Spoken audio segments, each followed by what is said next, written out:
Sunday morning, 7:42 a.m. The kind of time when the neighborhood is still in its post-church coma and the air smells like cut grass and burned toast. Our door creaked open, not cautiously, not quietly, but like it belonged to someone who still thought this was her stage. Deborah strolled in wearing yesterday's clothes, carrying herself like she had just won something. Lipstick crooked, eyes smeared with eyeliner, hair loose, like some desperate badge of freedom. But the worst part wasn't how she looked, it was that grin. That smug, self-satisfied little smirk like she had pulled off a magic trick and couldn't wait to show me how the rabbit disappeared. She didn't say sorry. She didn't ask if I was awake. She didn't even check if Nathan was home. She just threw her bag on the chair, stretched like a cat in heat, and said, laughing, still laughing, "You're not gonna believe what a dumbass I was last night." She expected me to laugh with her, like we were college buddies recounting a stupid party story. Like she hadn't just detonated a grenade and tracked the shrapnel in on her shoes. I didn't say anything. I sat at the kitchen table, staring at the coffee I'd been nursing for an hour and a half. Not because it was cold, because I wanted it to be. I needed something bitter to match the taste in my mouth. I didn't look up until her giggle started to fade. That's the thing with her silence makes her nervous. She needs noise. Laughter. Applause. Anything to keep the illusion alive. She tilted her head, still smiling, but now with a flicker of hesitation. "I mean, it's not what you think, babe. It was just one of those nights. You know." I stood up. Slowly. I wasn't angry. I was done being angry about 23 hours ago. She took a step back, not much, just enough that someone not watching would notice. But I did. I noticed everything. "You're awfully quiet this morning," she said. "You mad I stayed out?" I looked her dead in the eye. My voice didn't rise, didn't falter. It sliced clean. I already know. There was no punctuation in her face. No shock. No horror. Just a blink, and then a smile again, tighter this time, like a belt pulled too far. "What do you mean, no?" she asked, and her voice cracked right in the middle of that word, like a plate dropped on tile. I didn't answer. I wanted to see what she'd say next without a script. I'd already seen her performance on the security footage, the one she didn't know existed. I'd already read the note she left behind at the motel. Yes, she left a note. "You were fun," smiley face, in her handwriting, complete with a little smiley face like a 13-year-old at summer camp. I'd already sat in that parking lot for 4 hours watching room 213 go dark at 2:07 a.m. and her Uber ping back to our address at 6:10. This wasn't a discovery for me. It was a closing argument. "You think I did something terrible, huh?" she said, trying to laugh again. But it was hollow now, like a bad actor delivering a line they didn't believe. Still, I didn't move. She hated that more than yelling. "Ron, it was just a mistake," she said, eyes darting toward the hallway where Nathan's door was closed. "Please don't make it a thing." Now she was nervous. Now her hands were fidgeting, brushing invisible lint off her sweater, fixing the strap of her purse even though she wasn't wearing one. "It was just one night," she added. "It didn't mean anything." "I know," I said again, stepping closer. "That's exactly why it's worse." And that was the moment her face dropped. Not because she understood everything, but because she realized for the first time that I wasn't trying to fix this. She thought she could come in laughing and I'd roll my eyes, maybe sleep on the couch for a night, and forget it by Tuesday. She didn't understand that the laughing was over. And what came next wouldn't be noise. It would be quiet, calculated, surgical, and irreversible. She sat down across from me like we were about to plan a vacation, like the air between us wasn't made of glass shards. Her knee bounced. Her hands trembled just enough to betray her. But she smiled, still hanging on to the act, like it might save her from drowning. "I mean, it's not like it meant anything, Ronald," she said, her voice pitched just a notch too high. "It was just a moment. A dumb, stupid moment." She let out a short laugh that sounded like she was choking on it. I didn't return it. I just stared at her. Not through her. At her. Like I was reading a contract for the last time before setting it on fire. "It didn't mean anything," she repeated. I didn't feel anything. It was, God, I don't know, a glitch. I had a drink. He was just there. It was nothing. She shrugged, as if trying to convince herself more than me. It wasn't planned. I didn't think. It just happened. Right? I said, calmly. It just happened. She leaned forward like that gave her momentum. Exactly. I didn't go out looking for anything. I wasn't trying to cheat on you. You have to understand that. I made a mistake. A stupid, meaningless mistake. You're using a lot of words for something meaningless, I replied, without blinking. She flinched. Just a flicker. But I saw it. I was lonely, she added quickly, as if changing the argument mid-sentence. You've been so distracted lately. Always working. Always quiet. I felt invisible. There it was. The shift. The pivot. Classic Deborah. When caught, make yourself the victim. And what he saw you? I asked. You weren't invisible to him? That's not what I meant, she snapped, instantly defensive. Don't twist it. I didn't need to. She was unraveling all on her own. She stood up and started pacing, the way she always did when she knew she was running out of room. Ron, I didn't come home to fight. I came home because this is still my home. I made a mistake, but we can fix it. You and me, we've been through worse. Have we? I asked quietly. That stopped her. She turned, confused. What? I leaned back in the chair, the wood creaking just enough to sound like a warning shot. I said, have we been through worse? Her lips parted, but no words came. She didn't have an answer because she knew. This wasn't a fight. This wasn't a rough patch. This wasn't something we'd stitched together with time and therapy. This was a line, and she had crossed it barefoot. I thought you were stronger, I said. Not to hurt her. Just because it was true. And the truth has a way of stinging more than any insult ever could. She looked like someone had slapped her. Her mouth opened again, this time with a tremble. Ron, you're not going to tell Nathan, are you? There it was. Not, how do I make this right? Not, what can I do to fix this?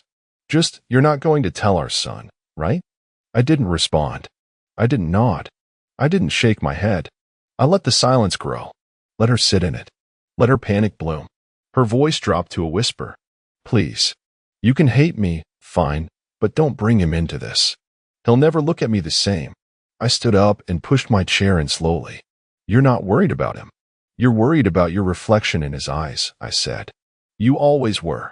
And then I walked past her. Because this wasn't about noise anymore.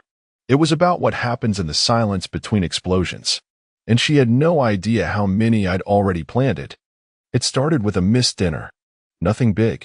Just one of those harmless, casual cancellations, running late, don't wait for me, love you. Her text came with a heart emoji, like that could soften the weight of an absence. I poured her wine anyway. Let it sit there across from mine. Watched it go warm and bitter. That was the first one. Then there were the calls that went unanswered.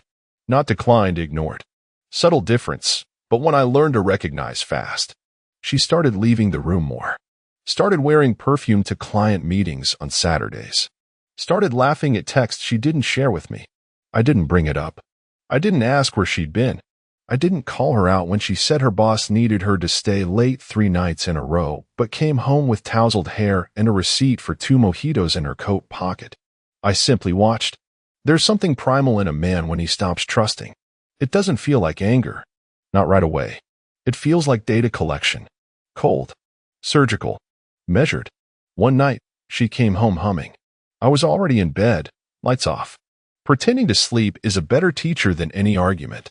She undressed slowly, quietly. Tried not to wake me. Slipped into bed and curled away from me, like a thief returning to the scene and hoping no one noticed the missing silver. That was the night I installed the clone software. She'd left her laptop open. I didn't snoop. I mirrored. Synced everything to a private cloud she didn't know existed. iCloud, backups, shared notes. She had no two-factor. No password complexity. The security habits of someone who believed secrets were safe as long as they were never written down.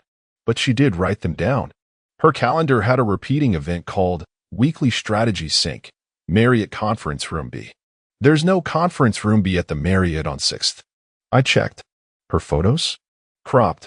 Filtered. But metadata? Never lies. One said taken, 10:14 p.m., latitude 35.89, longitude -86.78. She told me she was at her sister's that night. I cross-checked. The coordinates were a roadside motel 10 miles east. Still, I waited. One night I heard her in the bathroom, whispering. I crept closer. She wasn't even trying to mask it anymore. Just can't talk now. He's still awake. I didn't knock. I didn't interrupt. I just made coffee for the next morning and sent myself the news screenshots while she slept like a rock beside me. By week 3, I had everything. Photos, times, Uber logs, notes she scribbled to herself and forgot to delete. Don't forget room key this time. The crack didn't come with a bang. It came with a quiet shift in how I looked at her cereal bowl the next morning.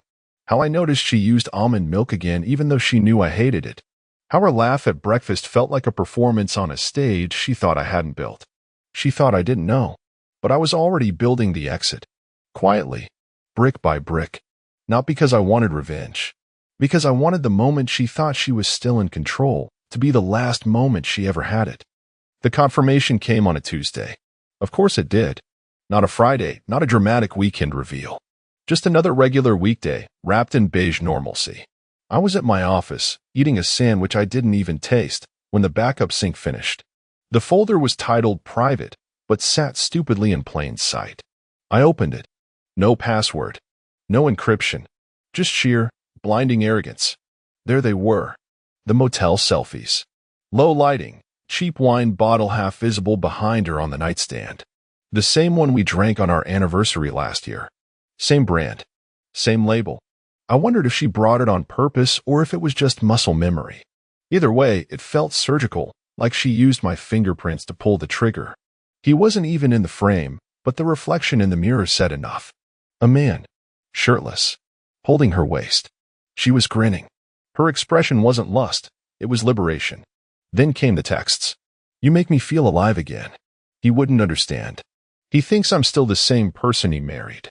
He's a good man, but good gets boring. And the final one. The one that rearranged my stomach like puzzle pieces jammed into the wrong box. He'll never find out. He's too trusting. Sweet, simple Ron. I stared at that line longer than I should have. Not because it hurt, though it did, but because it was the first time I saw the real tone behind everything. Contempt dressed in pity. She didn't just cheat. She dismissed me. She thought I was stupid. That's what broke something inside. Not the physical betrayal. Not even the lie. It was that phrase. He's too trusting. I closed the laptop. Didn't scream. Didn't throw anything. I placed it gently back on the desk, slid my phone into my pocket, and walked out of the office without telling my assistant a word. She asked if I was okay. I smiled. Told her I had a dentist appointment. Said it with such ease, even I believed it.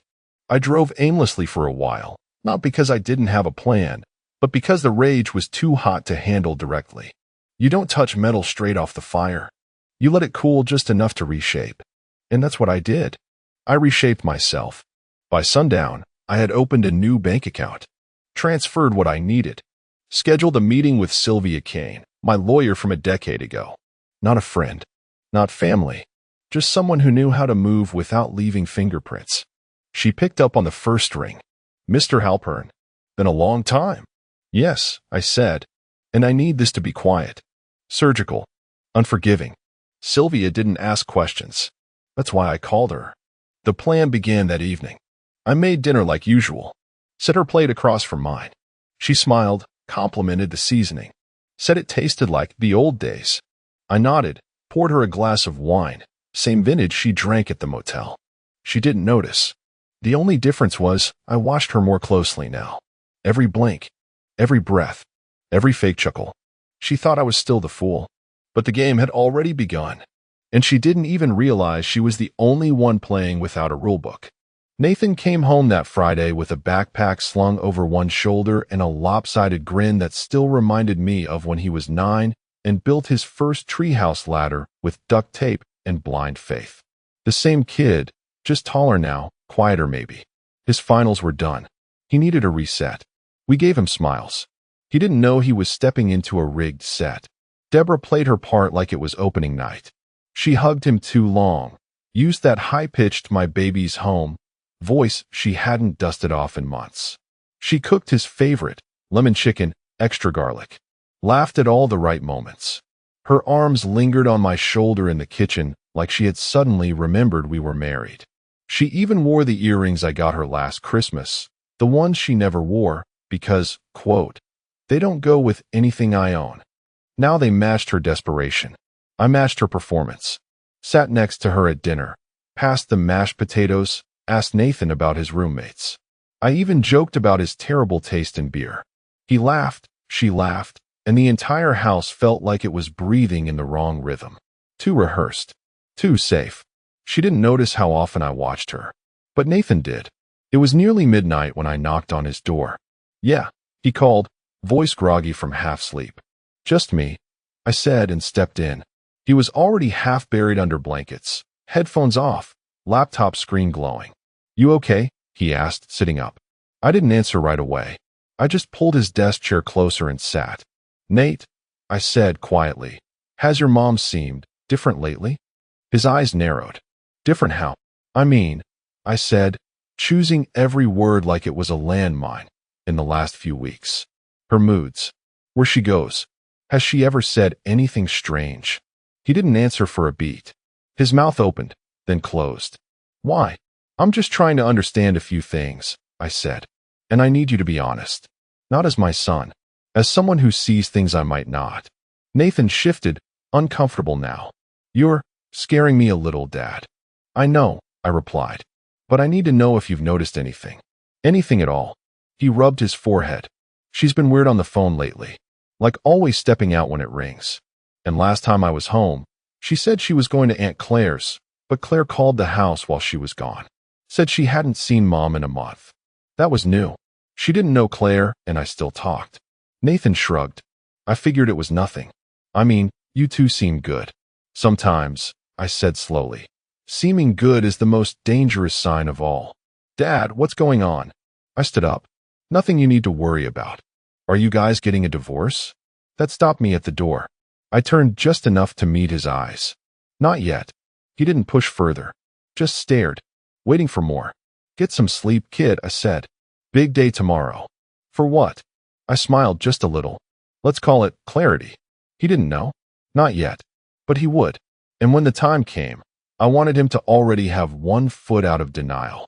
Because when everything breaks, the only thing worse than the truth is hearing it for the first time when the pieces are already on the floor.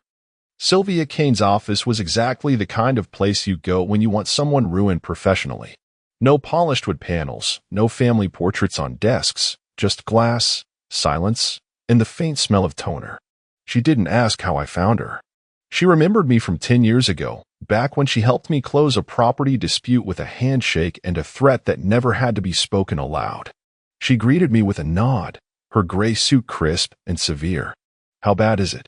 I slid the flash drive across the table. "Bad enough to skip forgiveness." She inserted it without a word.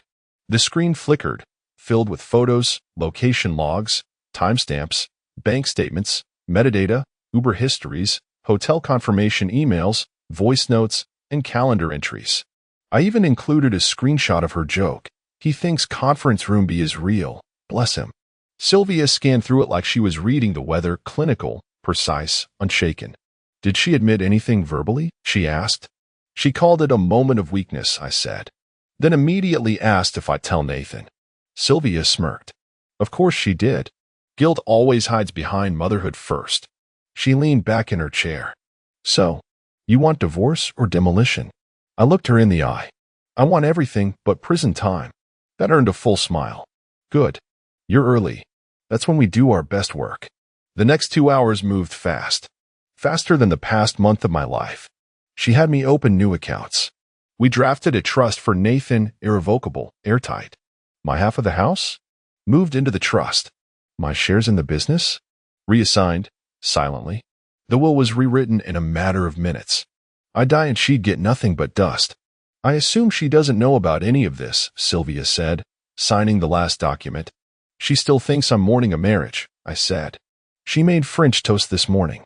Sylvia chuckled. "Sweet. Give it 2 weeks and she'll be fighting for table scraps." I left her office with a folder under my arm and a steel calm in my chest. Not peace. No.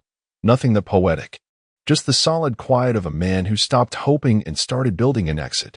When I got home, Deborah was on the couch, legs curled under her, glass of wine in hand. She muted the TV as I walked in. "Long day?" she asked. "Productive," I said, hanging my coat. She patted the cushion next to her. Come sit. I recorded that dumb show you like. Thought we could watch it together, like old times. I watched her for a moment. Her hair was curled, lipstick on, same earrings from last night. She looked like someone playing the part of a wife. Practiced, polished, post-affair hospitality. I sat, not because I wanted to, but because keeping her calm was part of the plan. While she leaned on my shoulder and pressed play, I thought about the clause we added, automatic forfeiture of spousal assets upon adultery, thanks to a prenuptial amendment she signed 10 years ago and forgot existed. She was still sipping wine, still laughing at bad TV, still safe in the illusion.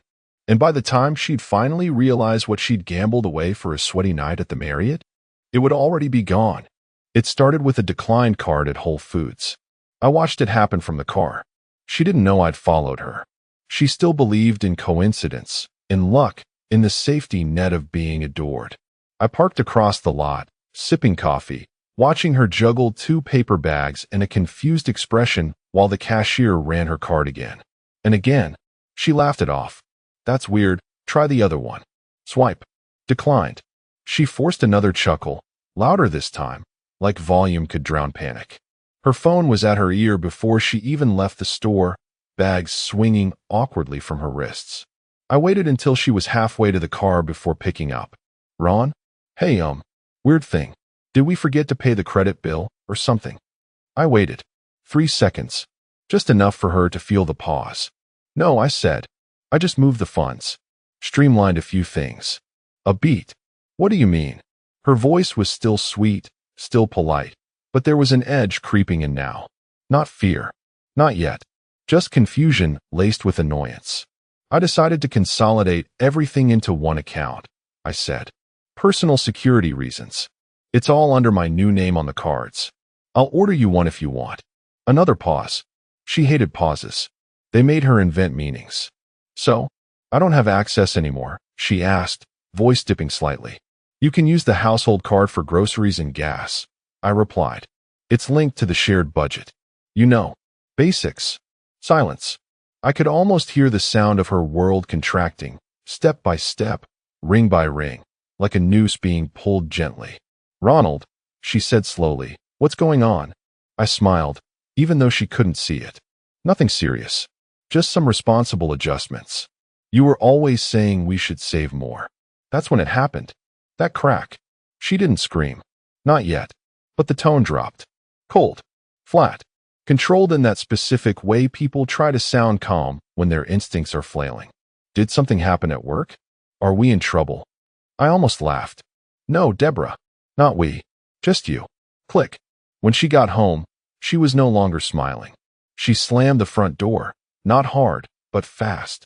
She moved like someone who wanted control back now, but didn't know where to grab it. Ron, she said, marching into the kitchen, you can't just cut me off. I didn't, I replied, stirring tea. You're not cut off. Just rebudgeted. Simplified. I thought you liked minimalism. Her mouth opened, then closed. She was still processing the shift, still trying to gauge how much I knew and how much she could bluff through. You should have talked to me, she said finally. We make these decisions together. I met her eyes, steady, like you made yours alone.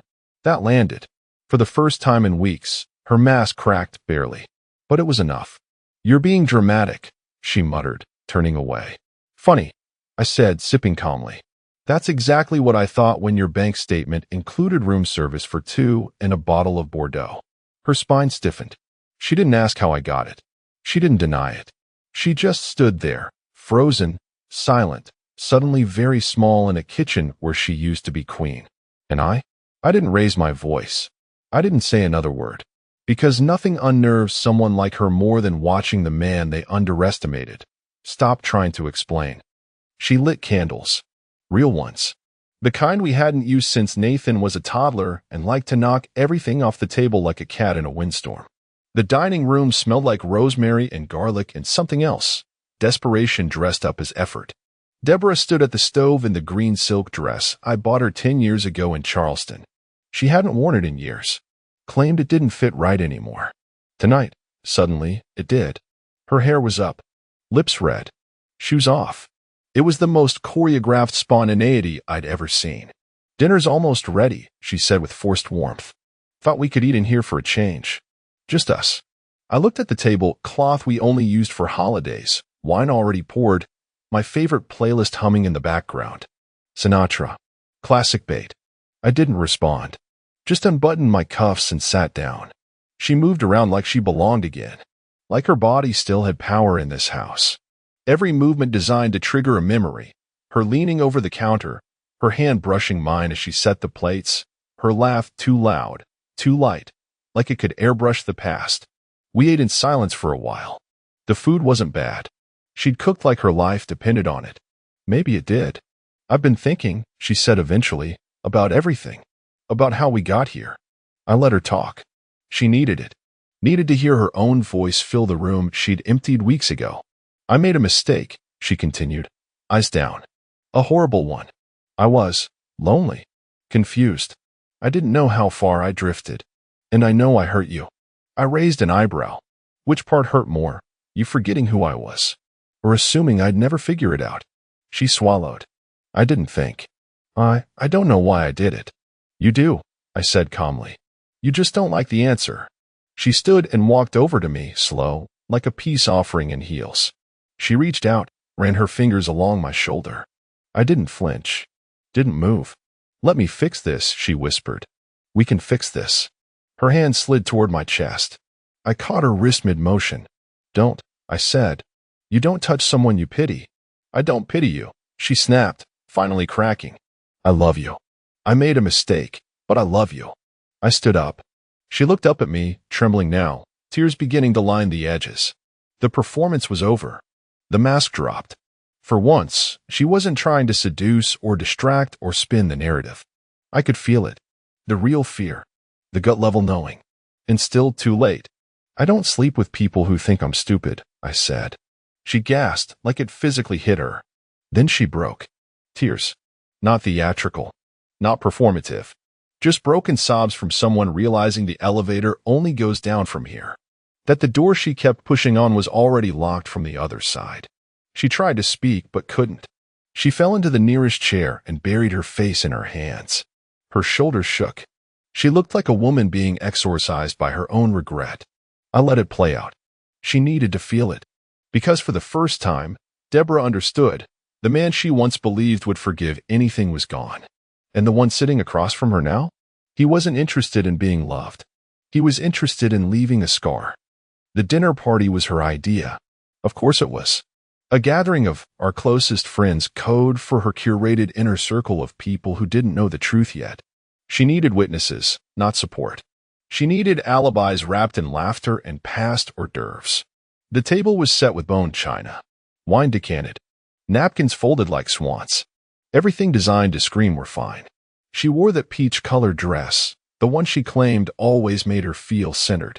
Her hair was perfect. Her smile weaponized. She floated through the evening like a hostess in a home she hadn't already lost. I played along. Poured wine. Shared small talk. Asked Doug about his new boat. Nodded through Janine's story about her daughter's engagement. I even complimented Deborah on the salmon, just loud enough for the table to hear. She beamed. They all did. They saw a couple that had survived something invisible. And then the moment came.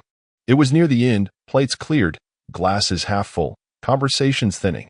I stood slowly, lifting my glass with the casual ease of a man who had nothing left to lose. Everyone quieted. To friends, I said, smiling. To old stories and new beginnings. A few murmurs of agreement. Clinks of glass. Then I continued. To freedom, I said louder. To honesty. And to the people in this room who still believe that one night of fun isn't worth the wreckage it leaves behind. Silence. Utter, thick silence. I didn't look at her yet. I wasn't done. Because, sometimes we make mistakes. And sometimes, those mistakes walk out of a cheap motel with wine on their breath and someone else's name still stuck to their skin. And we pretend we can bury it. But some things you exhume. Now I turned. Deborah's face was drained. Her fingers were frozen on the stem of her glass. Her mouth slightly open, like a code that wouldn't run. She didn't blink. Didn't move. But the others did. I shifted toward her. Slowly. subtly, like the wind changing direction before a storm. I raised my glass higher. To the ones who think the truth is a game of timing, and to the fools like me who once thought love could be blind without going stupid. I drank. No one else did. I sat down calmly. Deborah still hadn't moved. The color was bleeding from her skin like a bad watercolor left in the rain. Doug cleared his throat. Janine reached for the wine bottle without looking up. The air was scorched. Not loud. Not explosive. Just dead. And in that graveyard of a dining room, Deborah finally realized the walls weren't closing in. They had already collapsed. Later, as guests stumbled out with mumbled goodnights and forced half-smiles, Deborah cornered me in the hallway. "What was that?" she hissed, eyes wild. "A toast," I said flatly. "You humiliated me." "No, Deborah," I said, stepping closer. "You did that weeks ago. I just dimmed the lights so everyone could see it clearer." She slapped my arm, not hard, just desperate. "You said you wouldn't tell anyone." "I didn't," I said, adjusting my cuff. "I just let them do the math." She stood there, trembling, mascara smudged now for a reason she didn't control. But still, she didn't cry. Not yet. That part was reserved for later. This wasn't the final blow. It was just the spotlight. The final act would come with the curtain drop. It was a Sunday afternoon, quiet, sunlit, forgettable. The kind of afternoon that usually meant board games or overcooked pizza in the living room. Nathan was home for the weekend again. Deborah made pancakes that morning, tried to sprinkle nostalgia like powdered sugar over everything she'd burned to the ground. She hummed while folding laundry. She called him sweetheart twice. She even suggested a movie night, like we were a family, like the walls hadn't already changed their shape and memory. But today wasn't a movie. It was the third act. I asked Nathan to meet us in the living room.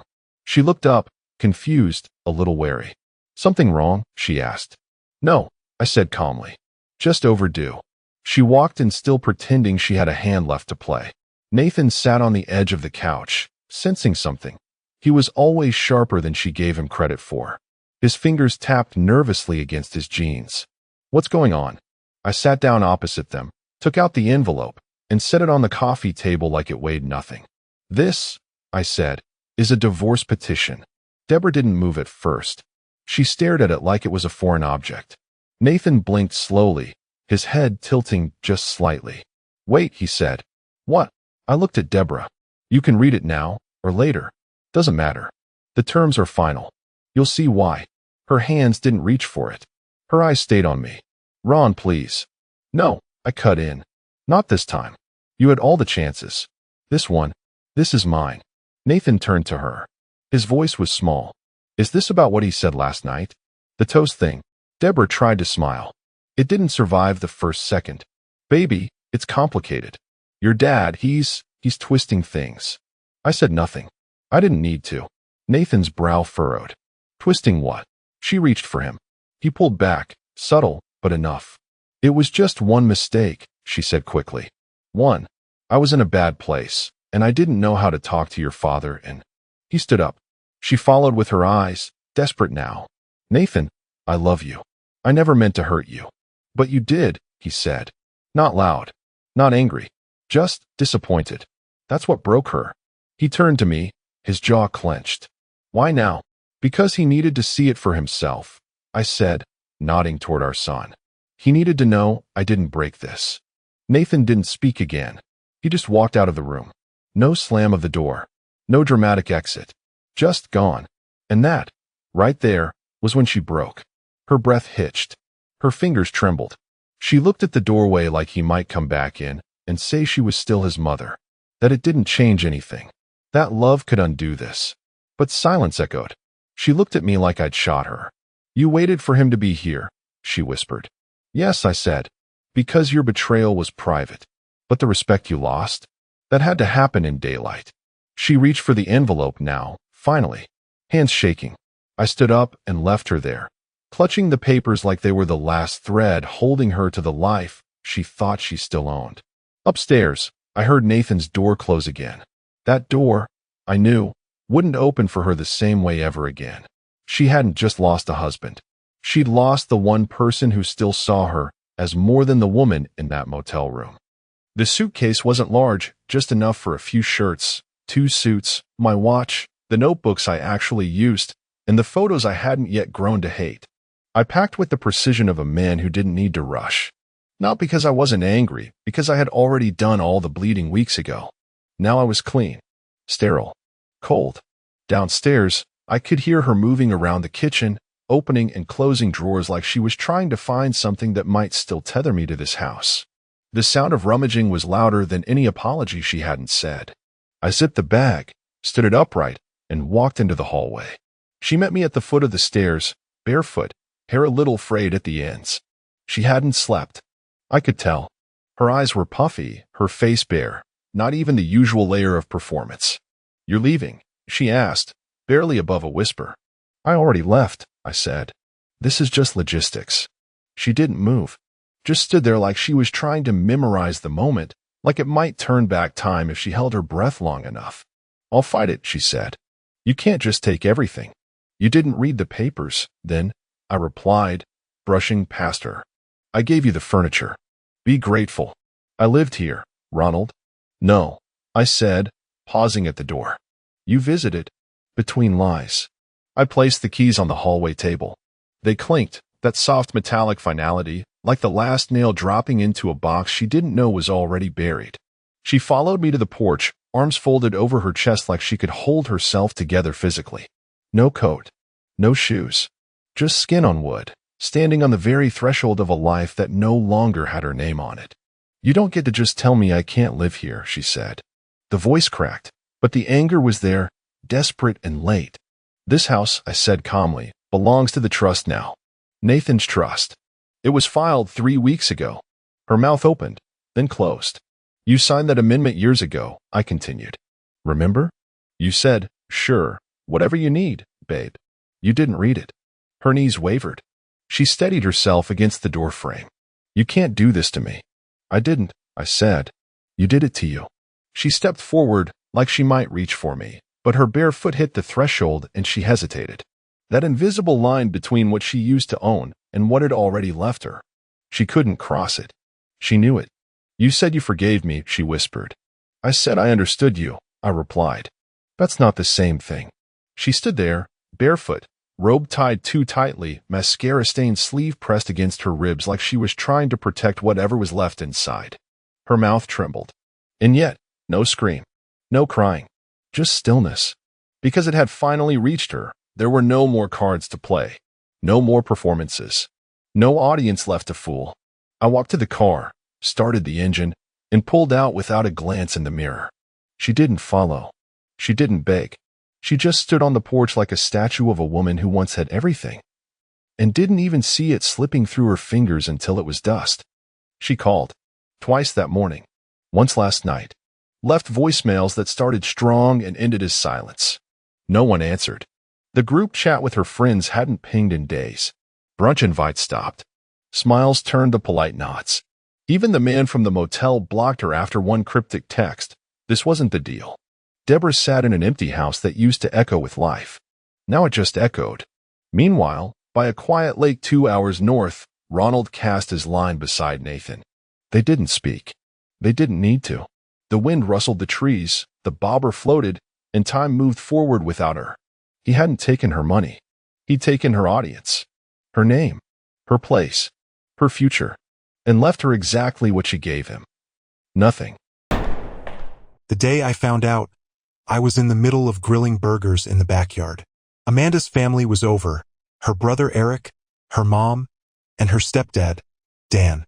It was one of those Sunday afternoons where everything feels ordinary, even boring. The kids were running around playing tag.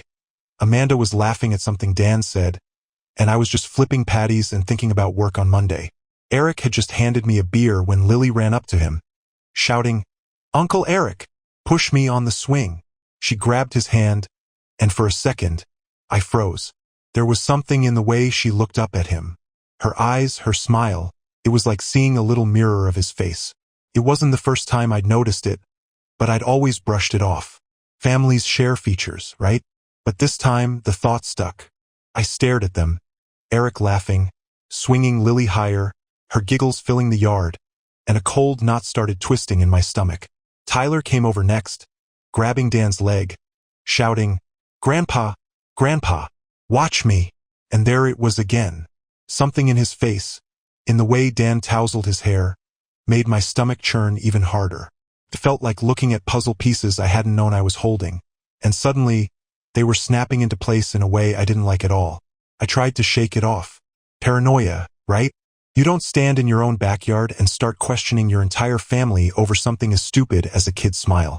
I went back to grilling, pretending everything was fine, but the knot wouldn't go away. Later, when everyone had left and the kids were asleep, I couldn't hold it in anymore. "Hey," I said to Amanda, keeping my voice casual as I sat down across from her at the kitchen table. "Do you think Lily looks a little like Eric?" Amanda froze mid-sip of her wine. Just for a second, but I saw it. Her eyes darted to me, and then she laughed. A little too loud, a little too quick. "What kind of question is that? They're related, of course they look alike." I nodded, pretending to let it go, but my heart was racing. I didn't press her. Not yet. Instead, I stayed quiet and started paying attention. Over the next few days, every interaction, every glance she gave Eric or Dan, felt like it was loaded with something I couldn't name. The breaking point came a week later. Amanda was asleep, and I was up late, scrolling through pictures on my phone. There was one from Tyler's birthday party last year. A group shot of us, Amanda's family, and the kids. My eyes kept going back to Dan and Tyler standing next to each other. Same jawline, same crooked smile. I couldn't unsee it. I knew I needed answers, and deep down I already knew the truth. But I didn't realize just how dark and twisted it was going to get. The moment I decided to do something about my suspicions was when Tyler asked me why I didn't have a beard like Grandpa Dan. It was a throwaway question from a 6-year-old, the kind of thing kids say without thinking, but it hit me like a hammer to the chest. I looked at him, really looked, and I couldn't shake the feeling that he was staring at me with someone else's eyes. That night, after Amanda went to bed, I went online. I found a company that offered discreet DNA testing kits. I didn't want to believe I'd need something like that, but I told myself it was just to quiet my doubts. I ordered the tests, one for each of the kids, and paid extra for rush delivery. The next few days were unbearable. Amanda didn't notice anything was wrong. She was her usual self, smiling, affectionate, asking me what I wanted for dinner. It made me sick. Every time she hugged me, I felt like there was a wall between us, made of all the things I wasn't saying. When the kits arrived, I knew I had to act fast. Amanda had taken the kids to the park for the afternoon, so I used the chance to grab their toothbrushes. I packaged everything up and sent it off that same day. The waiting nearly killed me. Couldn't sleep. I couldn't focus at work. Every time I looked at Lily or Tyler, my mind went to dark places I didn't want to explore. When the results came in, I locked myself in the bathroom to open the email. My hands were shaking so badly I almost dropped my phone. The first report was for Lily. As soon as I read the words, my heart stopped. Paternal match? None. My little girl wasn't mine. I felt like I was falling, like the ground had opened up beneath me. But I didn't have time to process that before I opened Tyler's report. This one was worse. So much worse. Paternal match, Dan Carter, Amanda's stepfather. For a second, I thought I might pass out. My vision went black around the edges, and I had to sit down on the bathroom floor. Dan? The man who had practically raised Amanda? The man who had been at every family dinner, every holiday, every milestone in our lives. I sat there for what felt like hours, the reports open on my phone, staring at those words. Lily wasn't mine. Tyler was Dan's. I wanted to scream, to punch a hole in the wall, to do something to release the pressure building inside me. But all I could do was sit there, stunned, as my entire life crumbled around me. When I finally came out of the bathroom, Amanda was sitting on the couch, scrolling through her phone like nothing was wrong. I stood there, staring at her, wondering how she could look so calm when everything was so unbelievably wrong. She glanced up and smiled. "Hey, you okay? You look pale." I didn't answer, couldn't. My world was collapsing, and Amanda was sitting there like nothing had happened. And in that moment, I knew I wasn't going to let this go. I didn't confront Amanda immediately. My gut told me to wait, to let her think everything was fine. It gave me time to plan. I needed more than a blow-up argument. I needed the truth to hit her so hard there would be no way out. But as the hours stretched into days, the rage inside me simmered. Every smile she gave me, every casual touch, felt like acid on my skin. The first step was subtle. I started asking questions, little ones, nothing that would raise red flags. "Hey, do you remember when we decided to have kids?" I asked one night as we were watching TV. "Feels like a lifetime ago, doesn't it?"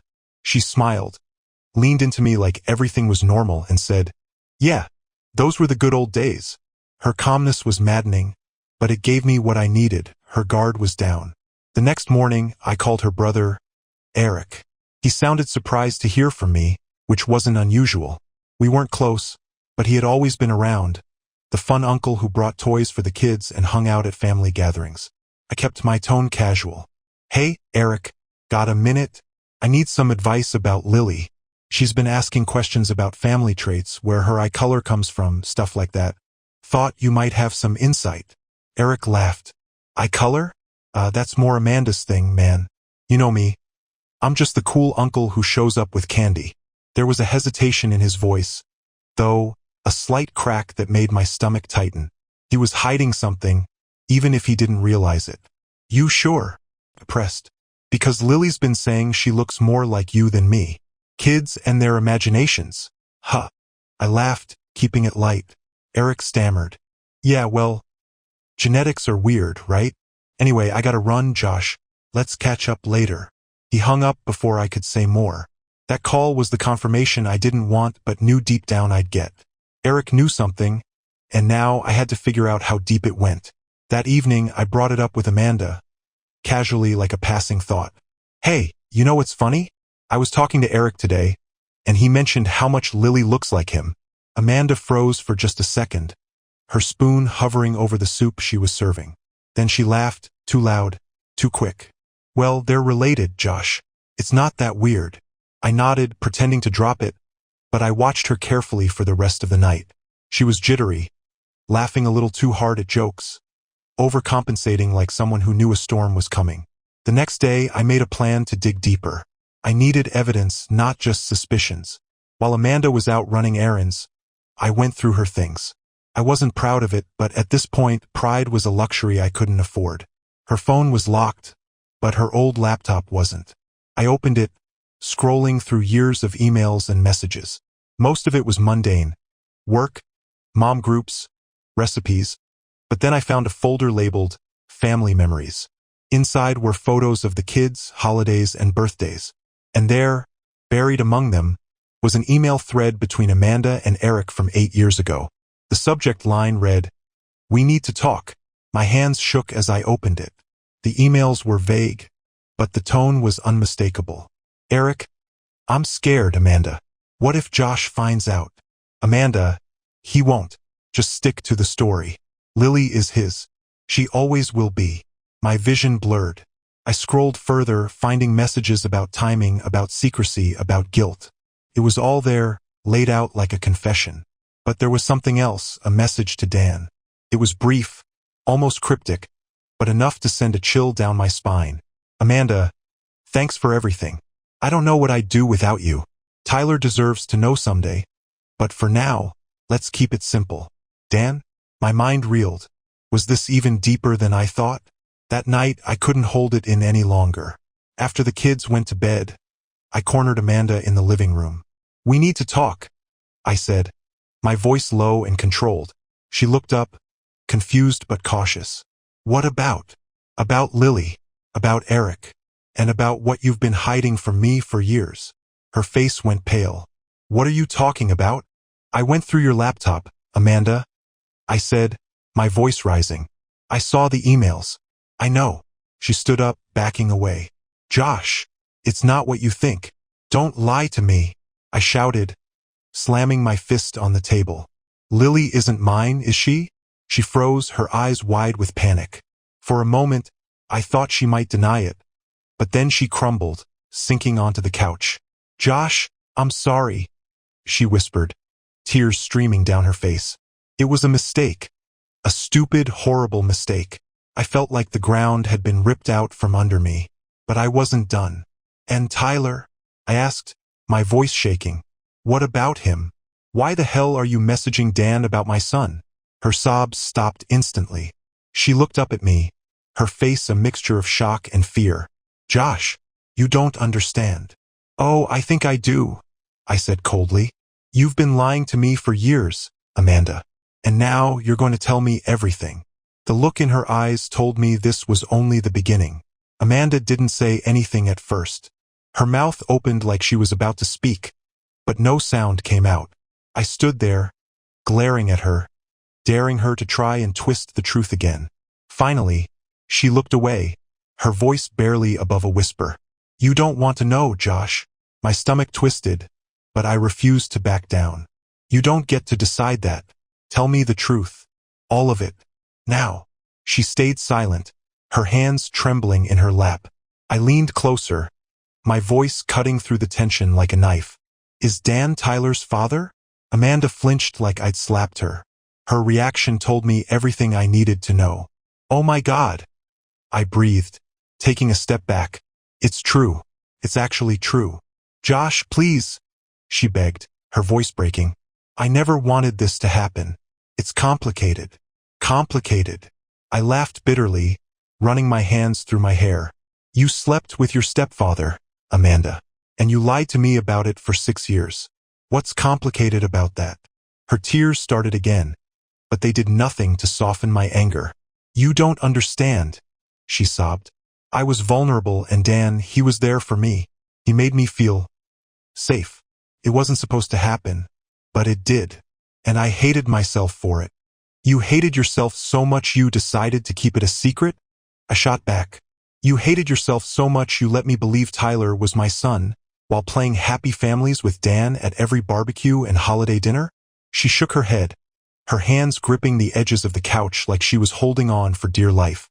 I thought it was over. I thought I could bury it and move on. But then Tyler was born and, Josh, I couldn't face the truth. I couldn't lose everything. I stared at her, my chest heaving with rage and disbelief. And Eric? Was he just a part of your vulnerability, too? Or is this some kind of twisted family tradition that struck a nerve? Amanda's head snapped up, her eyes blazing with a mix of guilt and defiance. Don't you dare talk to me like that. You don't know what it was like, growing up in that house, dealing with Dan and his manipulative games. You don't understand how much he controlled everything. Then why the hell would you get involved with him? I shouted. Why would you let him anywhere near our lives? Near our kids? Her face crumpled, and she buried her head in her hands. I don't know, she whispered. I don't know anymore. I couldn't stand to look at her. The woman I thought I knew, the woman I had built a life with, was a stranger now. A stranger who had dragged me into a nightmare I never asked for. Does Eric know about Lily? I asked after a long silence, my voice cold. Amanda hesitated, then nodded. He found out a few years ago. I didn't tell him at first, but he figured it out when he noticed how much she looked like him. He promised to keep it quiet, for her sake, for yours. For his sake, I corrected, my voice dripping with disgust. You're all liars. Every single one of you. Amanda flinched but didn't argue. She knew there was nothing she could say to make this better. I stood there for a long moment trying to gather my thoughts. The air felt heavy, suffocating, like it was pressing down on me with the weight of everything I just learned. Finally, I turned to leave. Where are you going? Amanda asked, her voice trembling. To figure out what the hell I'm going to do next, I said without looking back. I spent the night in my car, parked in an empty lot a few miles from home. My mind raced with questions I didn't know how to answer. What do I tell Lily? How do I protect Tyler from all of this? Do I confront Dan and Eric? Or do I let them think they've gotten away with it? By morning, I had a plan. It wasn't perfect, and it sure as hell wasn't pretty, but it was all I could think of. If Amanda and her family thought they could bury this and move on, they were about to find out how wrong they were. I drove straight to Dan's house. He opened the door, surprised to see me but still wearing that smug, practiced smile he always had. Josh, he said, his tone overly friendly. This is a surprise. What brings you here so early? I stepped inside without waiting for an invitation, my fists clenched at my sides. We need to talk, Dan, and I suggest you don't lie to me, because I know everything. His smile faltered, but he tried to play it cool. I'm not sure what you mean. Tyler, I said sharply, cutting him off. He's your son, isn't he? Dan's face went pale, and for the first time since I'd known him, he looked genuinely rattled. Josh, I think you're mistaken. Don't, I snapped, stepping closer. Don't insult me by pretending you're innocent. Amanda told me everything. His mouth opened and closed like a fish gasping for air. Finally, he let out a shaky sigh and sank into a chair. I never meant for this to happen, he said, his voice low. You never meant for this to happen? I repeated, my voice rising. You mean you didn't mean to get caught? He didn't respond, just stared at the floor like a coward. Did you manipulate her? I demanded. Did you prey on her when she was vulnerable? Or was this some sick, mutual decision? Dan looked up at me, his eyes filled with something that almost looked like remorse. I loved her, Josh. I still do. I felt my control snap. Before I knew it, I had grabbed him by the collar, pulling him to his feet. You destroyed my family, I growled, my voice shaking with fury. You lied to my face for years, pretended to be a grandfather to my kids while hiding this. You're disgusting. He didn't fight back, didn't say anything to defend himself. That almost made it worse. I let him go, shoving him back into the chair. Stay away from me. Stay away from my kids. If I see you near them again, I swear to God. I understand, he said quickly, his voice trembling. You don't understand anything, I spat. But you will. I'm going to make sure of it. I walked out of the house without looking back, my heart pounding in my chest. This wasn't over, not by a long shot. The drive home from Dan's house felt like a blur. My hands gripped the steering wheel so tightly my knuckles ached, but my mind was spinning too fast to notice. Every word he'd said echoed in my head. I loved her. I still do. The audacity of it. The sheer, mind-numbing audacity. Not only had he betrayed me, but he dared to dress it up as something noble, like his disgusting affair was anything more than selfish, reckless indulgence. When I pulled into the driveway, I took a moment to breathe. The kids were inside, and I couldn't let them see me like this. They didn't know what was happening, at least not yet. But I knew the day was coming when I'd have to sit them down and tell them everything. Walking into the house, I found Amanda sitting at the kitchen table, her face pale and drawn. She looked up when she heard me, her eyes red and swollen from crying. Where were you? She asked, her voice trembling. With Dan? I said bluntly, watching the color drain from her face.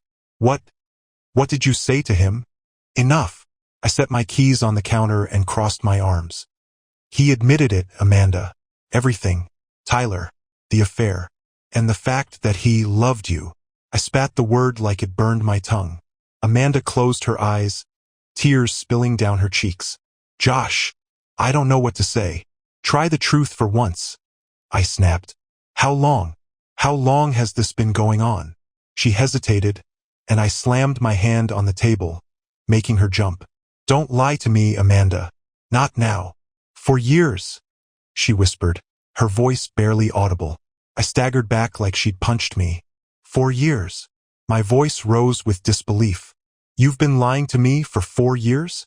I tried to end it, she said, her words tumbling over each other. After Tyler was born, I told him it was over. But he kept pushing, and I didn't know how to stop him. Stop blaming him, I growled. You're just as guilty as he is. You could have told me the truth at any point, but you didn't. You chose this.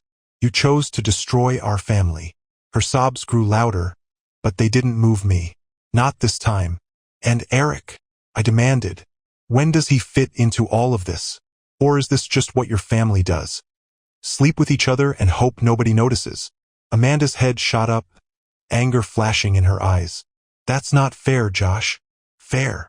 I laughed bitterly. You don't get to talk to me about fair. Not after what you've done. She buried her face in her hands, and for a moment, the room was silent except for her muffled sobs. Finally, she looked up, her face streaked with tears. What do you want me to say? She asked, her voice breaking. That I'm a terrible person?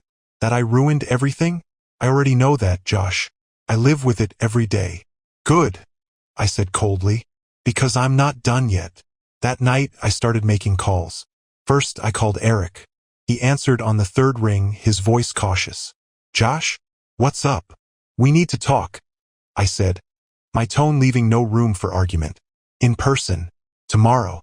No excuses. There was a long pause before he finally said, okay. Next, I called my lawyer. I needed to know my options, not just for divorce but for custody. Amanda had lied to me about our children, and I wasn't going to let her use them as pawns in this mess. By the time I went to bed, my plan was taking shape. This wasn't just about confronting Amanda or her family anymore. It was about protecting my kids and making sure they never had to grow up surrounded by lies. The next morning, Eric showed up at my office. He looked nervous, shifting from foot to foot like a kid caught stealing. Have a seat, I said, closing the door behind him. He sat down, fidgeting with his hands. What's this about, Josh? You already know, I said flatly. Lily, Amanda, the emails. His face went white. Look, I can explain. Don't bother, I interrupted. I'm not here for excuses. I want answers. How long have you known Lily is yours? Eric hesitated, then let out a shaky breath. Since she was a baby, he admitted. I didn't know at first, but it became obvious. Amanda made me promise not to say anything. She said it would destroy you. I leaned forward, my hands gripping the edge of my desk. And you went along with it? You let me raise her, love her, thinking she was mine, while you sat there and pretended to be her uncle. Eric's head hung low, shame written all over his face. I'm sorry, Josh. I didn't know what else to do. You could have told the truth, I snapped. But I guess that runs in the family, doesn't it? He didn't respond. Here's how this is going to work, I continued, my voice icy. You're going to stay away from Lily. No visits, no phone calls, nothing. If you try to interfere in her life, I'll make sure everyone knows exactly what kind of man you are. Eric looked up, panic flashing in his eyes. Josh, please, save it, I said, standing up. You made your choice, Eric. Now live with it. He left without another word, and for the first time in days, I felt like I was in control again. But there was still one person left to deal with. That evening, I called Amanda into the living room. She sat down, her shoulders hunched like she was bracing for another blow. I've spoken to Eric, I said, keeping my voice steady. He admitted everything. Amanda nodded, her eyes fixed on the floor. I've also spoken to my lawyer, I continued. I'll be filing for divorce first thing tomorrow. You'll get the paperwork by the end of the week. She looked up at me, her face crumpling. Josh, please. No, I said firmly. I've made up my mind. This marriage is over, Amanda. And as for the kids, I'm going to fight for full custody. They deserve better than this. Her tears started again, but I stood my ground. This wasn't about her anymore. It was about protecting Lily and Tyler from the fallout of her choices. You've destroyed enough lives, I said, my voice cold. It's time for you to face the consequences. She didn't argue. For once, she didn't have any lies left to tell. The days that followed were a whirlwind of planning, tension, and mounting anger. Amanda moved through the house like a ghost, avoiding eye contact and speaking only when absolutely necessary. The kids picked up on the tension. Lily kept asking why Mommy and Daddy were upset, and Tyler clung to me more than usual. It broke my heart, but I couldn't let Amanda's lies dictate the rest of our lives. I stayed focused. Every spare moment was spent gathering documents for the lawyer or consulting with him on the best way to secure full custody. Amanda might have been their mother, but her decisions, her selfishness, had made her a danger to their stability. But even as I worked on protecting my kids, the rage in me simmered. I couldn't shake the feeling that Amanda, Dan, and Eric had gotten too comfortable lying to me. That comfort needed to end. The breaking point came on a Saturday afternoon. I was outside, fixing the broken latch on the backyard gate, when Dan's car pulled into the driveway. Seeing his smug face again, just days after our confrontation, made my blood boil. Amanda came out of the house, her face pale. Josh, I didn't invite him. I don't care. I cut her off, standing up and wiping my hands on my jeans. What the hell are you doing here, Dan? He got out of the car, holding up his hands like he was walking into a hostage situation. I just want to talk. You've done enough talking, I growled, stepping closer. You think showing up here is going to fix anything? Josh, please, he said, his tone desperate. I know I've hurt you, but Tyler, he's my son. I need to be in his life. His words hit me like a slap. I clenched my fists, fighting the urge to lash out. You have the nerve to show up here, after everything you've done, and claim you need something? You've already taken enough from me, Dan. Stay away from my family. Josh, Amanda said quietly, her voice trembling. Maybe we should just... No, I snapped, turning to her. You don't get a say in this. You gave up that right when you lied to me for years. Dan stepped closer, his face hardening. You can't cut me out of Tyler's life. He's my blood. And I'm the one who's been raising him. I shot back, my voice rising. You don't get to walk in and play the hero now. You made your choices, Dan. Now live with them. He looked at Amanda, as if hoping she'd defend him, but she stayed silent, her arms wrapped around herself. Get off my property, I said through clenched teeth. Dan hesitated, but when I took another step toward him, he got back in his car and drove off. Amanda watched him go, her expression unreadable. This is what you've brought into our lives, I said, my voice cold. Do you see that now? She didn't respond, and I walked back into the house, slamming the door behind me. That evening, I sat down with my lawyer to discuss the next steps. Dan's involvement complicates things, he said, tapping his pen against his notepad. If he decides to pursue legal rights to Tyler, we'll need to be prepared. I felt sick at the thought. Tyler was my son in every way that mattered, and the idea of Dan trying to claim a role in his life made my skin crawl. What are my options? I asked. We'll need to establish that his involvement would be detrimental to Tyler's well-being, he said. Given the circumstances, that shouldn't be too difficult. But we'll need evidence. Witnesses, documentation, anything that shows Dan's actions have been harmful. I nodded, my mind already racing with ideas. If Dan wanted a fight, he'd get one. The next day, I went to see Amanda's mother, Carol. She was a sharp, no-nonsense woman who had always been fiercely protective of her family. If anyone could provide insight into Dan's behavior, it was her. When I arrived, she looked surprised to see me. Josh, she said, opening the door. What's going on? I stepped inside, hesitating for a moment before speaking. I need to ask you about Dan. Her expression darkened instantly. What about him? I took a deep breath. I know about Amanda and him. I know Tyler isn't mine. Carol's face fell, her hand flying to her mouth. Oh my God, she whispered. Did you know? I asked, my voice tight. She shook her head, tears filling her eyes. No, I had no idea. But it doesn't surprise me. What do you mean? Carol hesitated, then motioned for me to sit down. Dan, he's always been manipulative, controlling. I saw it in the way he treated Amanda and Eric when they were younger. He had this way of making them feel like they owed him something, like they couldn't say no to him. I thought Amanda got away from that when she married you, but I guess not. Her words sent a chill down my spine. Do you think he pressured her into this? I don't know, she admitted, but I wouldn't put it past him. He always wanted control, no matter who it hurt. I left Carol's house with a mix of anger and determination. If Dan thought he could walk into Tyler's life and take what wasn't his to claim, he was about to learn just how wrong he was. This wasn't just about me anymore. It was about protecting my kids from the chaos Amanda and her family had brought into our lives. And I was willing to do whatever it took to make that happen. Amanda didn't speak to me for days after Dan's unexpected visit, and honestly, I preferred it that way. The silence was a welcome reprieve from the constant swirl of lies and betrayals that had become our life. But even in the quiet, the tension was suffocating. Every glance felt loaded, every unspoken word a reminder of the ticking time bomb we were living in. I spent those days gathering more evidence.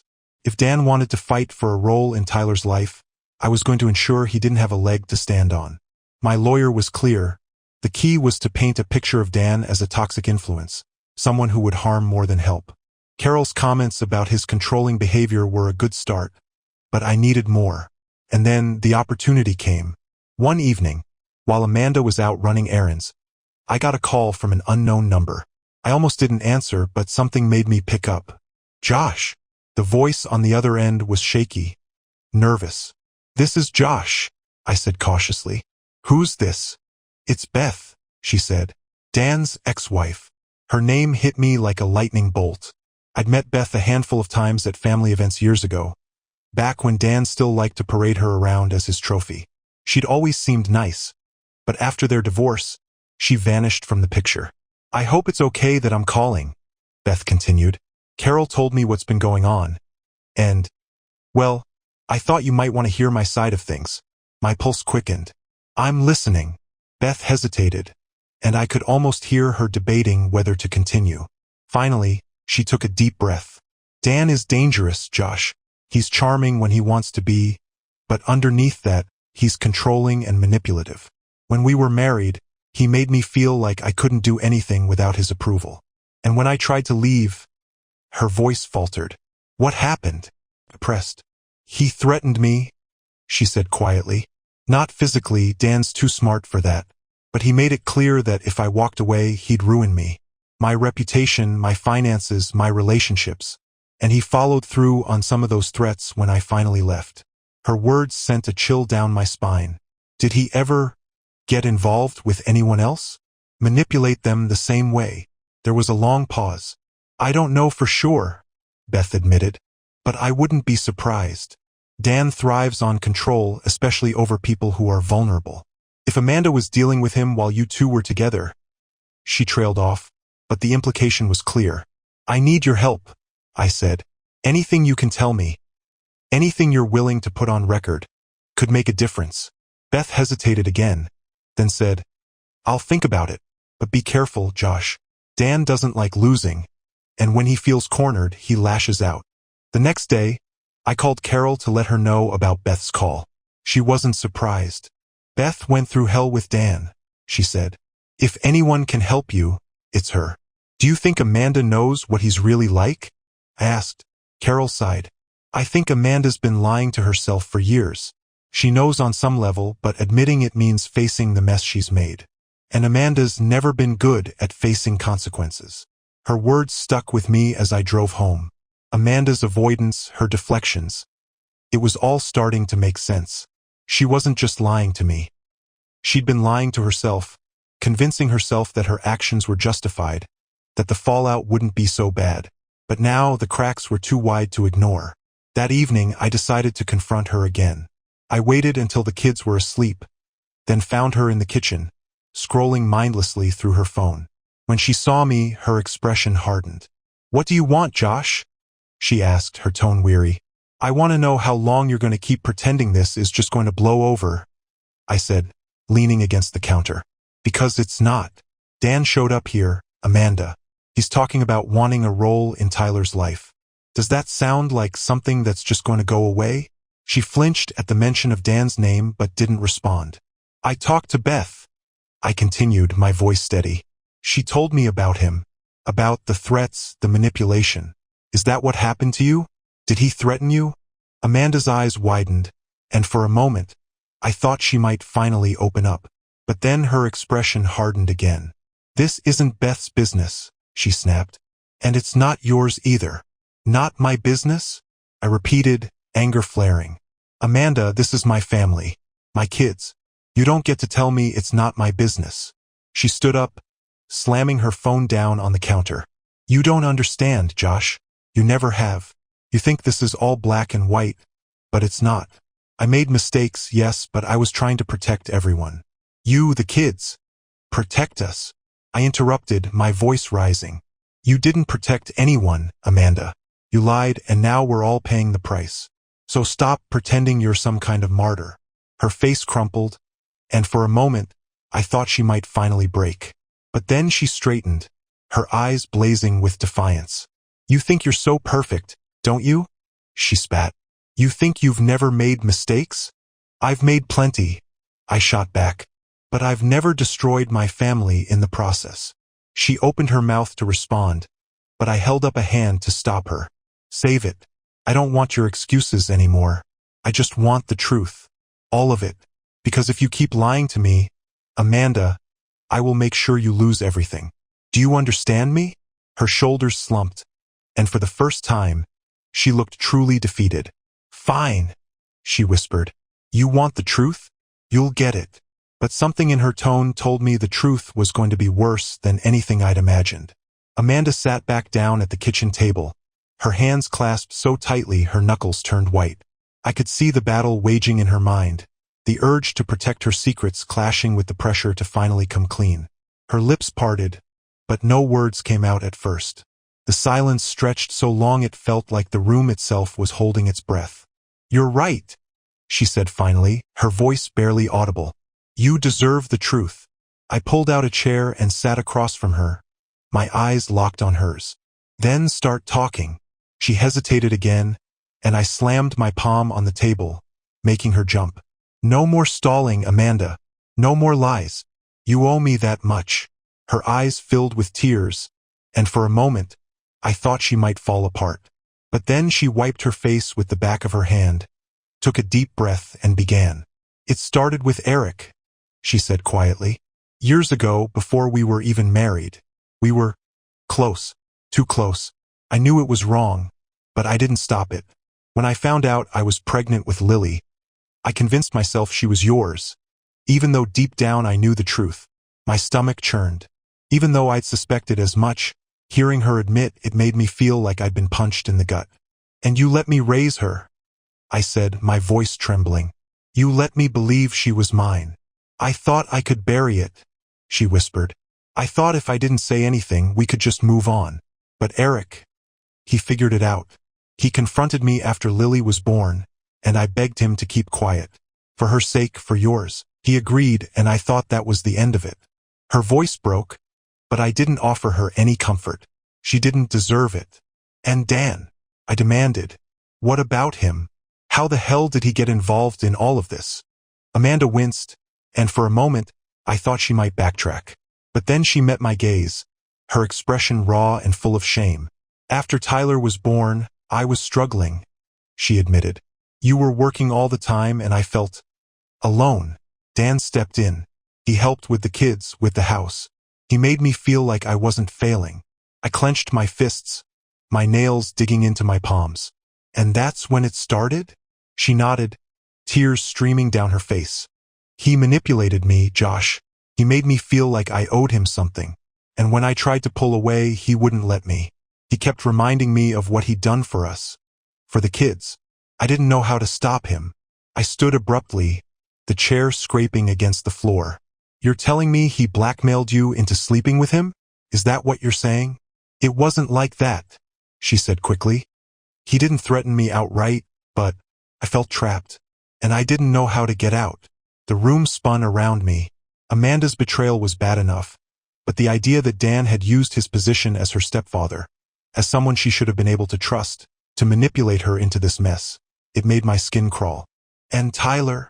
I asked, my voice hoarse. When did you know he wasn't mine? I suspected, she admitted, her voice shaking. But I didn't confirm it until the DNA test. I didn't want to believe it, Josh. I didn't want any of this. I stared at her, my chest heaving as I tried to process everything. You didn't want it? You made every choice that led us here, Amanda. You lied to me, to our kids. And now what? You expect me to forgive you? To just move on? I don't expect anything, she said, her voice barely above a whisper. I'm sorry, Josh. I'm so sorry. Sorry doesn't fix this, I snapped. Sorry doesn't erase the years of lies, the damage you've done to this family. Her tears came harder, but I couldn't bring myself to care. I turned and walked out of the room, leaving her to wallow in her guilt. That night I couldn't sleep. Every time I closed my eyes, I saw Dan's smug face, Eric's guilty expression, Amanda's tears. The lies were like a cancer, eating away at everything I thought I knew about my life. By morning, I'd made a decision. Amanda had opened the door to the truth, but there was still more I needed to know. I called Eric first.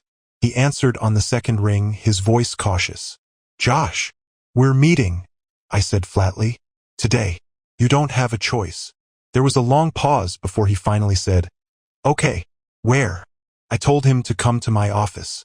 I wasn't about to give him the comfort of meeting on neutral ground. When Eric arrived, he looked worse than I'd ever seen him. His shoulders hunched, his face pale and drawn. "Sit," I ordered, gesturing to the chair across from me. He obeyed, his hands fidgeting in his lap. "You know why you're here," I said. He nodded, avoiding my gaze. "Then start talking," I continued. "I want the whole story. No more lies, no more half-truths. How did this happen?" Eric hesitated, then took a deep breath. "It wasn't supposed to be like this," he said quietly. "Amanda and it was a mistake. A stupid, reckless mistake. And when she got pregnant with Lily, I panicked. I wanted to tell you, but she convinced me it would ruin everything. She said you'd leave, and it would destroy the family. And you just went along with it?" I said, my voice dripping with disgust. "I thought I was doing the right thing," he said weakly. "For Lily, for you. You don't get to play the hero, Eric," I snapped. "You've been lying to me for years. You let me believe Lily was mine while standing there like some kind of innocent bystander. Do you have any idea what that's done to me? To her?" Eric didn't respond, his head hanging low. "This isn't over," I said coldly. "Not by a long shot." He looked up at me, his eyes filled with something that almost looked like regret. "What are you going to do?" "You'll find out," I said, standing and opening the door. "Now get out." As Eric left, I felt a grim sense of satisfaction. The pieces of the puzzle were falling into place, but I wasn't done yet. Dan was next, and when I was finished, he'd wish he'd never stepped foot in my life. This wasn't just about revenge anymore. It was about reclaiming what was mine, my family, my dignity, and my future. And I wasn't going to stop until every single one of them paid for what they'd done. As Dan stormed out of Carol's house, slamming the door behind him, the room was left in stunned silence. The family members who had once admired him now sat frozen, their faces a mix of confusion, anger, and disbelief. Amanda looked pale, her hands trembling as she gripped the edge of the table. Carol, normally composed, buried her face in her hands, her body shaking with quiet sobs. I stayed standing, my gaze sweeping across the room. "This is what's been happening for years," I said, my voice steady but cold. "It's not just me or Amanda. It's all of us who've been manipulated, lied to, and used. And it ends now." Carol lifted her head, her tear-streaked face filled with something between heartbreak and fury. "I never saw it," she whispered. "All this time, I thought he was better than this." "No one saw it," I replied. "That's how people like him operate. They hide in plain sight, pretending to be the good guy while pulling the strings behind everyone's back." The room erupted into murmurs as relatives began to process what had just happened. Some voiced their anger, others their disbelief, but no one defended Dan. His carefully crafted mask had shattered, and there was no putting it back together. Amanda sat silently, her head bowed, as if trying to disappear. She didn't speak, didn't try to justify anything. For once, even she seemed to understand there was nothing she could say to fix this. That night, back at home, Amanda and I barely spoke. She stayed in the living room, staring blankly at the wall, while I tucked the kids into bed. Tyler asked why Mommy had been crying, and I told him it was because adults sometimes make mistakes and have to deal with the consequences. It wasn't the whole truth, but it was all I could give him without breaking his heart further. When the house was finally quiet, I went into the kitchen, poured myself a drink, and sat at the table.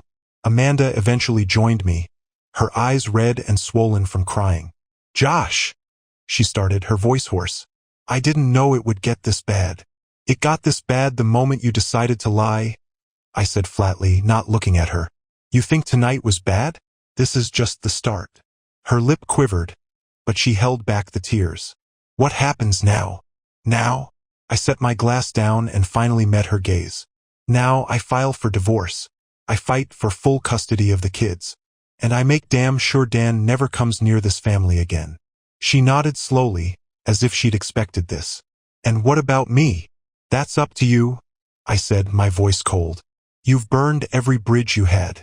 If you want to try and fix things with Lily and Tyler someday, that's on you. But as far as I'm concerned, we're done." She didn't argue. For once, Amanda seemed to accept the weight of her actions. Over the next few weeks, the fallout spread like wildfire. The family rallied around Carol, who was struggling to process the truth about the man she had married. Relatives who had once admired Dan turned their backs on him completely. Even Amanda became a target of their anger. Though she tried to keep a low profile, whispers about her involvement with Dan and Eric circulated relentlessly. I stayed focused on the kids. Tyler clung to me more than ever, sensing that something big was happening even if he didn't fully understand it. Lily asked questions. Why Uncle Eric wasn't visiting? Why Grandpa Dan wasn't coming to family dinners anymore? But I told her only what she needed to know. That things were changing, but that I loved her and always would. Amanda moved into the guest room and stayed out of my way as I finalized the divorce paperwork. She tried a few times to talk, to apologize again, but I shut her down each time. I wasn't interested in her excuses or her guilt. My priority was the kids and rebuilding what was left of our lives. The final blow came when Dan's past began to catch up with him. Beth, true to her word, provided a statement detailing the abuse and manipulation she had endured during their marriage. Combined with the evidence I had gathered, it was enough to push him into legal trouble. He quietly sold his house and disappeared from the area, leaving a wake of broken trust and shattered relationships behind him. As for Amanda, she stayed in the shadows, keeping her head down as the divorce proceedings moved forward. She didn't contest my custody claim, knowing she had no ground to stand on. The last time we spoke directly, it was in a lawyer's office, finalizing the terms of our separation. Goodbye, Amanda, I said as I stood to leave. She looked up at me, tears in her eyes. I'm sorry, Josh, for everything. I didn't respond. Some wounds run too deep for words to heal. By the time the divorce was finalized, the chaos had settled into a strange, bittersweet calm. Dan was gone. Eric was out of the picture. Amanda's presence in the kids' lives was limited to supervised visits. And for the first time in months, I felt like I could breathe again. I wasn't the same man I'd been when this started. I was stronger, sharper, and more determined than ever to protect my kids from the lies and betrayal that had nearly destroyed our family. And as I tucked Tyler and Lily into bed that night, I knew one thing for certain. The life we were building now, free from the shadows of the past, was worth every battle I'd fought. The weeks after the divorce brought a strange mix of relief and emptiness. For the first time in years, I wasn't living under a cloud of lies, but the silence was heavy. Amanda moved out completely, her visits with the kids sporadic and awkward. Tyler, ever resilient, bounced back faster than I expected. But Lily struggled with the gaps left by the absence of her mother, her uncle, and her grandfather. One evening, as I sat in the backyard watching Tyler kick a soccer ball around, Lily came over and climbed into my lap. She didn't say anything at first, just curled up against me like she had when she was little. "Daddy?" she finally whispered. "Yeah, sweetheart. Is everything going to be okay now?" Her question hit me harder than I expected. I wrapped my arms around her and kissed the top of her head. "Yes, Lily, everything's going to be okay. I promise." Life didn't magically get easier after that, but it did get better. The routines I built with the kids became a foundation, a way to show them that no matter what had happened, they were safe, loved, and always my top priority. Lily still asked about Amanda and Eric sometimes, but I answered her honestly, at least as much as her age allowed. Tyler, young as he was, clung to the stability I provided, and we found comfort in our little family of 3. One moment stands out. It was the night of Lily's 9th birthday. She was opening gifts, her face lighting up with each present. When she opened a new set of paints I'd gotten her, she threw her arms around me, grinning ear to ear. "Thanks, Daddy," she said. "You're the best." It was such a simple thing, but in that moment, I knew I'd done something right. The lies and betrayal might have shaken us, but they hadn't broken us. Looking back now, I see the lessons more clearly than ever. Betrayal, especially from the people you trust most, can feel like the end of everything. But it's not. It's a new beginning, one that forces you to rebuild yourself from the ground up. For men like me, men who've lived a life built on loyalty and hard work, betrayal feels like a personal failure. But it's not. It's a reflection of their choices, not yours. What matters is how you respond. You protect what's yours. You fight for what's right. You stay true to who you are, even when the world around you crumbles. Now, when I look at Lily and Tyler, I see more than just my kids. I see resilience. I see hope. And I see a reminder that family isn't about perfection. It's about showing up. It's about love that doesn't waver, even in the face of the worst storms. To the men reading this, especially those feeling like their world is falling apart, remember that betrayal doesn't define you. Your strength does. And if you're still standing, if you're still fighting for what matters, then you're already winning. For me, life goes on. It's not the life I planned, but it's one I'm proud of. And that's more than enough. The china hadn't even stopped rattling on the table when I stood up. No dramatics. No speech. Just the soft clink of my wedding ring as I placed it beside the untouched steak. You could hear a pin drop. Finally, the silence her family always mocked me for worked in my favor. Her brother Greg, drunk and red-faced from too many bourbons, chuckled nervously like it was all part of some extended joke. Alyssa didn't even look at me. She was still holding her wine glass like a damn trophy. Her eyes, slightly glassy, darted around the room, looking for allies. None came. Even her mother looked away, suddenly fascinated by her napkin. I walked out without a word. Past the photos of their perfect family vacations, photos I was never invited on. Past the antique cabinet her mother insisted I never touch. Past her niece's shoes in the hallway, always left out like a landmine. Listen, quick break. We set a goal to hit 10K subscribers. So tap subscribe if you're liking these wild stories of betrayal. Now let's get back to the madness. The cool night air slapped me in the face, but it felt cleaner than that room. I didn't go home. I didn't even think of it. I drove. No music. No GPS. Just the hum of the tires and the weight of 14 years compressing into my chest like a submarine taking on water. Somewhere around exit 39, I started laughing, not a happy laugh. The kind of laugh you make when your soul coughs something up it's been choking on. 14 years. Of birthday cards to people who never learned my name. Of sitting in the corner at barbecues while they talked over me like I was hired help. Of Alyssa patting my knee when I tried to speak and calling it his quiet little way. I was a damn Navy engineer. I'd built systems on submarines that could survive thermonuclear war, but I couldn't survive one dinner with her family without being called an old stick in the mud. And she snapped at me. I checked into a roadside motel that smelled like bleach and old soap, peeled off the clothes I wore for her family, and sat on the edge of the bed like a man unplugging from life support. You don't belong here, she'd said. I belonged everywhere but there. I opened the duffel I always kept in the trunk. Years ago, it had emergency gear, flashlight, radio, thermal blanket. Now it held something else, a folder labeled if. It was a habit from my Navy days. Contingency plans. Everyone thinks disaster is loud. But the most lethal events happen in silence. Pressure building slowly, valves closing one by one, until the whole thing ruptures. I had prepared for this silence. Inside the folder were copies of everything I wasn't supposed to keep. Her texts, her little notes left on the fridge. The prenup she swore we'd never need. Bank statements with patterns I'd long suspected but never confronted. I wasn't planning revenge. I was planning extraction. At 3:12 a.m., I drove to the cabin. My cabin. Never shared. Never titled to anyone else.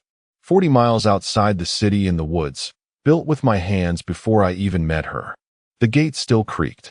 The generator still groaned like an old man. But the moment I stepped inside, I exhaled like I hadn't in months. Maybe years. It was there, standing in the middle of that one-room escape surrounded by old books, Navy plaques, and the faint scent of cedar, that I realized something brutal. It wasn't her family that failed to accept me. It was her. She just waited until wine and witnesses gave her cover to say it out loud. I didn't need noise.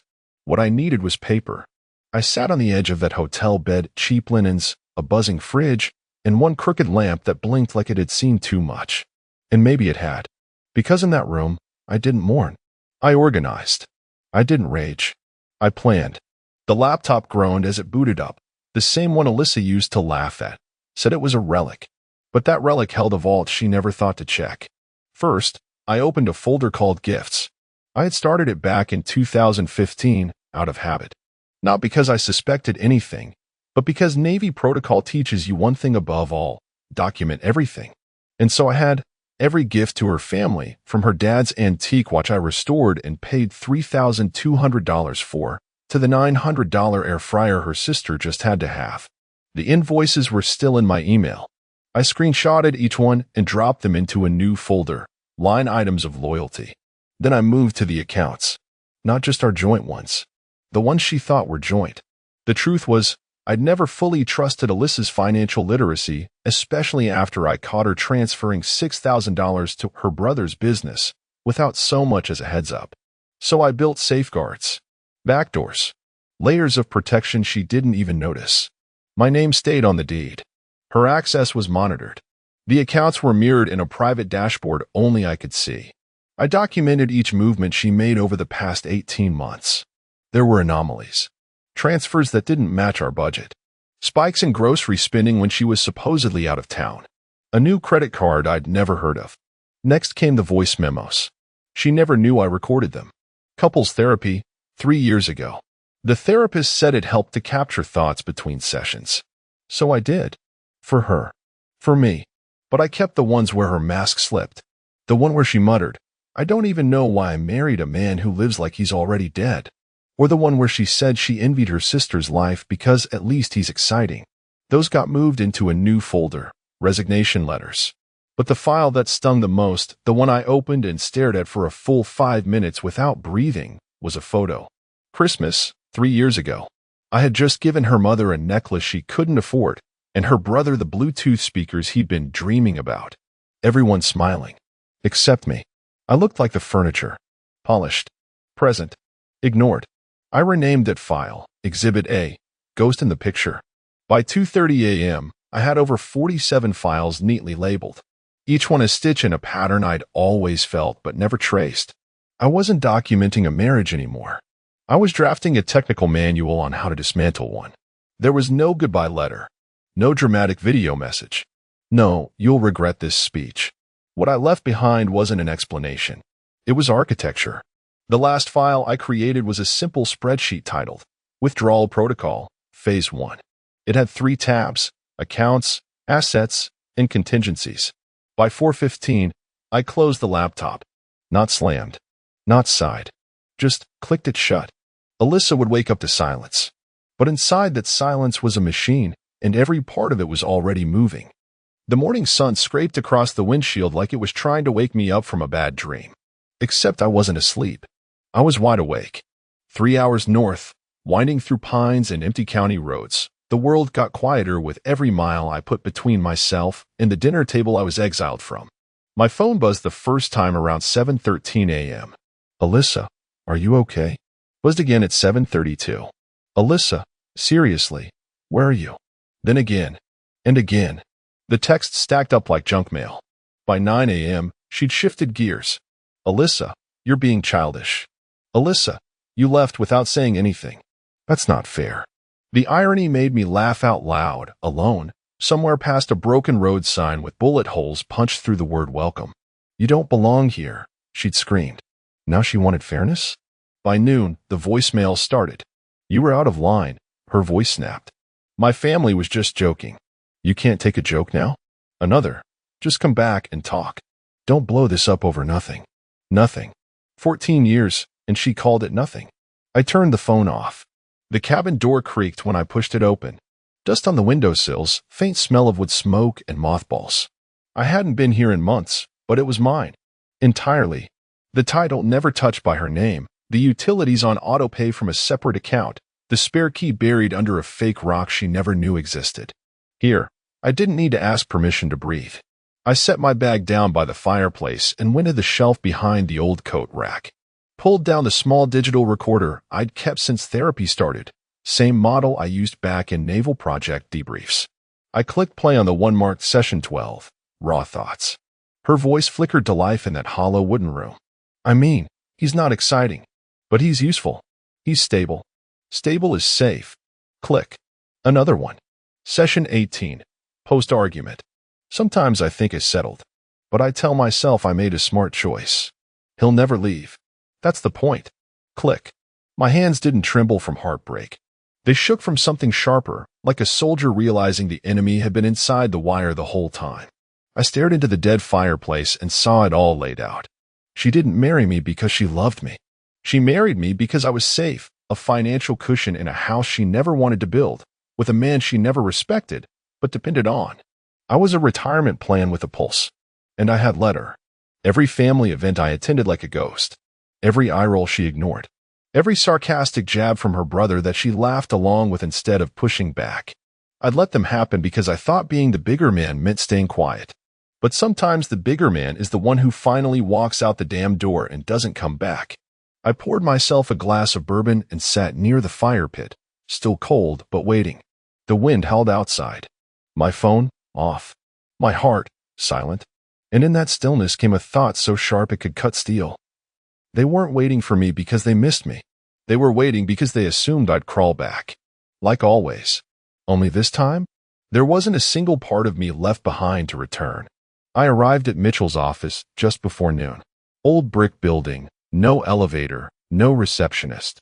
Just the kind of place where the walls smelled like old books and cigar smoke, and where a man could sit down and ruin someone's financial year with a black coffee and a single signature. Mitchell's an old friend. Navy JAG Corps, same as me back in the day. We didn't talk much anymore. No need. But when I walked in and dropped the folder on his desk, he didn't ask questions. Just raised an eyebrow. Reinstatement clause? He said, flipping open the cover. Execute, I said simply. He gave a slow nod. She doesn't know, does she? No, I replied. And that's the part that matters. We started with the prenup. Drafted in '08. Basic at first glance. Mutual separation of property, shared expenses for joint living, clean division. But tucked into the addendum, in fine, careful legal print, was a clause I insisted on years ago after watching one of my shipmates get cleaned out by his second wife. It said, in the event of any evidence of infidelity, slander, or public humiliation deemed to cause reputational damage, all joint claims to marital assets may be suspended pending private arbitration, with said arbitration defaulting to the financial advantage of the aggrieved party. Translation: if she humiliated me, I got everything back. And oh, did I have evidence? Mitchell leafed through the folder. Receipts first. The little ones that look innocent until they start to form a timeline. A bottle of wine in Napa while she was supposedly visiting her cousin in Denver. A charge from a boutique hotel bar in Charleston. 2 glasses of bourbon, 1 cheese board. At midnight. Then the screenshots. Texts between Alyssa and a name saved in her phone as Evan G. The language was surgical. He still bores me. But at least the house is nice. Can't wait until we don't have to sneak around. He wouldn't know desire if it knocked over his damn bookshelf. Mitchell grunted. Charming. Then he found the video. I watched his eyes change as he hit play. 2 years ago. Her sister's wedding. Alyssa in a navy blue dress. Hair pinned up, champagne in hand. Leaning into a man with a gold watch and a smug face. His hand grazed her lower back like it had been there 100 times before. The kiss wasn't theatrical. It was quiet. Familiar. Long enough to confirm it wasn't a mistake. Someone, maybe drunk, maybe stupid, had captured it in the background of a dance floor video posted to Facebook. She never knew I found it, or that I'd saved it. Enhanced the contrast. Extracted it frame by frame. Mitchell looked up. This alone would gut her in arbitration. I'm not after blood, I said, finishing my coffee. I'm after clarity. But that wasn't the whole truth. Because inside that folder wasn't just a divorce strategy. It was her secret. The one she prayed would never surface. There was a date scribbled on the back of an ultrasound photo from years ago. A hospital name she never went to with me. And a medical bill that proved she'd gone there, with someone else. It wasn't mine. And it wasn't just about infidelity anymore. It was about a lie that sat at the center of everything. A lie I hadn't even confronted yet, because that moment had to be precise. Not emotional, not angry, but surgical. Mitchell leaned back, folded the folder closed, and said quietly, You're not here to end your marriage. You're here to bury it. I nodded once, with full honors. Outside, the cold wind cut through my jacket, but I barely felt it. While Alyssa was still calling her friends and leaving me voicemails about coming to our senses, I had already moved past discussion. I'd moved past pain. I was building the next phase, and she didn't even know ground had broken. I watched the clip again that night in the cabin, laptop perched on the edge of the kitchen table, bourbon sweating in a chipped glass beside me. It was 28 seconds long. Alyssa stands on the dance floor in that tight navy blue dress she bought after splurging a little. I remember the price tag. I remember the fight. She said she wanted to feel beautiful for her sister's big day. Turns out, she dressed up for someone else entirely. The camera shakes slightly, some cousin or drunk friend filming a crowd shot. In the lower corner, Alyssa leans in toward a man with slicked back hair and a tailored suit. Evan Garrett. I'd seen his name once in a Christmas card she never mailed. Her high school sweetheart. The one who got away. He didn't look away this time. His hand slid to her waist, his head tilted toward hers, and her mouth brushed his ear with words I couldn't hear. But his grin said enough. Then came the kiss. It wasn't a mistake. It wasn't one of those blurry drunken pecks you can pass off as nothing. It was practiced. Rehearsed. Something that had happened before and would happen again. She never saw the phone capturing it all from behind a pillar of fairy lights. After the video ends, I opened another folder. Labeled simply, Aftermath. Screenshots. Dated. Timed. Alyssa. Wish it was you I married. He bores me to death. Evan. You deserve better. I always said that. Alyssa. He's never suspected a thing. That's the sad part. Evan. What if he finds out? Alyssa. He won't. He's too stable. Stable. That word again. The word she always used like a compliment when it suited her, and like a prison sentence when it didn't. I scrolled to Evan's LinkedIn page out of curiosity. Married. Father of 2. Started a consulting firm in Raleigh. Posing with his dog and wife in a Christmas photo just last year. His smile looked thinner now that I knew what it was hiding. I could destroy them both in one click. But I didn't. Not yet. I poured another bourbon, staring out through the frosted cabin window. The forest was still. No wind. No sound. Just the creak of old trees and the faint crackle of the fire behind me. Revenge tastes better when it's not rushed. When it ages. Like bourbon. I wasn't interested in confronting her about it. Not directly. I wanted her to feel something else first. The tightening noose of confusion. The pressure of things going wrong in ways she couldn't trace. The gnawing fear that maybe, just maybe, she wasn't in control anymore. Let her guess what I knew. Let her text Evan in a panic. Let him sweat through his polo shirts at work, wondering if the wrong person would get the wrong screenshot. I'd let them both sit in it. Because I didn't need to yell. I didn't need to rage. I had documentation. The most dangerous man in the room isn't the one throwing punches. It's the one riding quietly in the corner, collecting evidence, and waiting for the right room to burn. And I already had the match. She had texted 12 times the night before.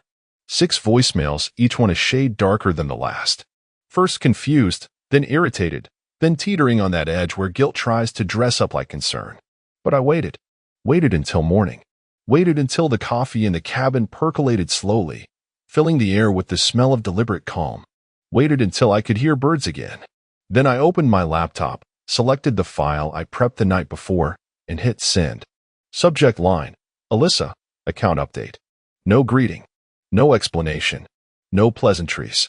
Just a single attachment, account access _removal.pdf.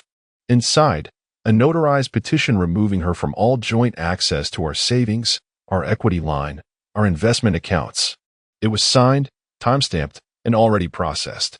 The file had a second page, one she wouldn't see coming. A formal revocation of her secondary authorization privileges across every shared asset she thought she co-owned. The final line read, effective immediately, all transactions require primary signature authority of Richard J. Moreland only. 20 minutes later, my phone buzzed. Alyssa, are you kidding me? Then again. You're being cruel. This is extreme. Again. Please. I was drunk that night. That video doesn't mean anything. Then came the final Hail Mary. You can't just erase me. I stared at that one for a long time. Erase. That was the word she chose. As if she were some pencil sketch I could rub out with a pink eraser and no one would remember the damage she'd done. I didn't reply. I didn't need to. Because what was coming wasn't erasure. It was spotlight. It was consequences. It was truth with teeth. She wanted me to yell. To react. To fight. That would have meant she still had control of the frame. But all I did was let silence do the talking. And in silence, people panic. By noon, I got a ping from my bank confirming that she had tried to access the account. Declined. Another from the property management software. She logged in, likely trying to verify her name on the deed. Nope. Never added. Then a flurry of alerts from CreditWise. She was trying to open a new line of credit, using our joint address, using my name as a cosigner. Denied. She was scrambling now, spinning in circles she used to think were hers to control. I forwarded the activity logs to Mitchell. His reply was a single line. Stage 2 initiated. Just say when. But I didn't rush. I wanted her to sit in the vacuum, to wonder who knew, to wonder what I knew, to see the life she'd curated through manipulation start to fray at the seams. She thought she could shout me out of a room and I'd just fold. But you don't tell a man who spent decades working in pressure vessels and submarine warfare that he doesn't belong and expect him not to understand how to slowly, precisely, implode a structure from within. She hadn't been erased. She was about to be remembered. In emails, in receipts, in unfiltered videos, by people who used to call her the smart one or the good sister. People who still thought the wedding was just a romantic family reunion, who didn't know about the champagne, the texts, the whisper behind the fairy lights. They'd know soon enough, and I wouldn't need to raise my voice once. Alyssa always knew how to perform. Smile bright, dress tasteful, hands fluttering just enough to seem animated but never dramatic. She loved playing the composed wife, the gracious host, the one who handled everything. So when she sent out invites for a family dinner just 1 week after detonating our marriage with a wine-soaked scream, it didn't surprise me. She thought she could reset the narrative. Richard's just being sensitive. He needed space. We're working through it. I didn't need to be there. My absence was louder than any accusation I could have made in person, and the trap I'd set was already moving without me. The house looked exactly the same. Same dim lighting, same overpriced candles burning on the counter, same hand towels she only brought out when company came. She wore her hair half up, half down, her elegant but effortless look. And she'd even cooked. Not catered, not takeout. Cooked. Lasagna, garlic knots, Caesar salad. Comfort food to pair with the lie. Her mother arrived first, in her usual perfume cloud and passive-aggressive compliments. "Oh, doing it all yourself. How brave," she murmured, scanning the room like a queen returning to her court. Her brother Greg brought a new girlfriend, quiet, polite, and visibly uncomfortable. He muttered something about Richard being on a work trip before Alyssa waved it off like dust on her blouse. Then came Lila, Alyssa's younger sister, and her husband, Daniel. And Daniel looked like a man who'd just been hit by a semi. He walked in without saying hello, shoulders tight, lips pressed into a straight line. Alyssa turned with that chirpy lilt in her voice. "Oh good. You're early. Can you help me uncork?" He cut her off, loud enough that even the candle flames seemed to flinch. "Did you send him those messages?" The room froze. Alyssa blinked. "What are you talking about?" He pulled out his phone, thumbed something, raised the screen. "I got this from Richard," he said. "You said you wished you'd married Evan instead? That he bores you? That you've been sneaking around?" Her sister went pale. Her mother clutched the stem of her wine glass like it might steady her. Alyssa stammered. "Wait, that was old. Taken out of context." But the flood had started. Daniel turned to the rest of them, holding up his phone like it was a badge of truth. "And guess what else? She kissed her ex at our wedding. There's video." No. Alyssa shook her head. "That was nothing. It was a joke." Her mother interrupted, voice shaking. "You swore you weren't drinking that night. You swore you were committed. And now this." Greg stood up, pushed his chair back hard enough that it scraped. "She used our accounts to fund a guy she's been texting," Daniel added. "I don't know how much, but Richard's got it all. Every damn transfer." Alyssa's jaw clenched, but her eyes darted in all directions, scanning faces like a drowning woman looking for something solid. Her sister whispered, "You dragged me into this. You brought him to our wedding." And then it hit. Not the truth. The cost. The currency she'd traded in, control, charm, manipulation, had been devalued overnight. The mask cracked, and what spilled out wasn't grace. It was panic. "I didn't mean, he doesn't understand. He's just hurt. But no one was listening. Her brother left first, shaking his head, muttering something about needing air. Her mother sat back in her chair like her bones couldn't hold her up anymore. Lila just stared. Betrayal hits different when it's crossfire. The dinner table, once her throne, had become a courtroom. The centerpiece candles kept flickering, as if trying to burn away the tension. No one touched the lasagna. The salad wilted. The air was so thick you could scoop it up with a ladle. No one raised their voice. They didn't need to, because in that room, her reputation didn't just crack. It collapsed. She thought I'd come back eventually, that I'd walk through the front door with bags under my eyes and forgiveness in my pocket, that I'd be tired, broken, softened by time and isolation, ready to negotiate. Instead, I sipped coffee in the cabin and watched her on the screen. The camera in the living room was small, hidden behind an old ceramic vase her mother once gifted us. She always hated that vase, said it looked like something from a funeral home. Fitting, now. She moved like a ghost, wearing one of my old sweatshirts, the sleeves bunched around her fists. The same sweatshirt she once joked made her feel safe. Now it just looked oversized and desperate. 2 large suitcases sat open on the hardwood floor, clothes flying into them in uneven bursts, like she was trying to outrun something but couldn't decide which version of herself to pack. She paused occasionally to check her phone, waiting, hoping. Nothing came. Every hour that passed without a response from me was a blade in her illusion of control. She checked the door 3 times, like I might suddenly appear. I didn't. She moved to the bedroom next, tossed drawer after drawer into her bags, bras, t-shirts, cosmetics, all in blind handfuls. She took the jewelry box from the nightstand, but left the photo of us in Seattle, the one where she made me hold her ice cream cone while she posed like a teenager. Then came the moment, the one I didn't expect. She walked back to the kitchen, stopped at the table, and just stood there. Still. No bags. No distractions. Just silence. The table was clean, cleaner than it had been in years. No plates, no coffee mugs, no keys or receipts or folded bills. Just empty wood. She reached out and ran her fingers over it, slow and hesitant, like she was touching a memory that didn't want her back. That table had seen everything. Sunday breakfasts, late-night arguments, takeout containers, birthday candles, and cold silences. And it had seen the moment everything changed, when I placed my napkin down, stood up, and left her surrounded by family and wine and failure. She kept staring, eyes unfocused, lips slightly parted like she wanted to say something to no one. It wasn't guilt. It was realization, the kind that bloomed slowly, like mold under wallpaper. She knew. That was the moment the power shifted, not when I walked out, but when I didn't come back. Not when I raised my voice, but when I said nothing. Silence is loud when you're used to being the one who dictates the tone. And now, she wasn't even background music. She was static. She sat down in the same chair she'd once mocked me from, called me too old-fashioned for using coasters, told her brother I collected quiet like a hobby. Now she sat with nothing but that silence. And it stared back. After a long while, she wiped her eyes with the sleeve of my sweatshirt, then stood, grabbed the suitcases, and wheeled them out of frame. No one helped her. No one came to see her off. No warm arms waiting in a car.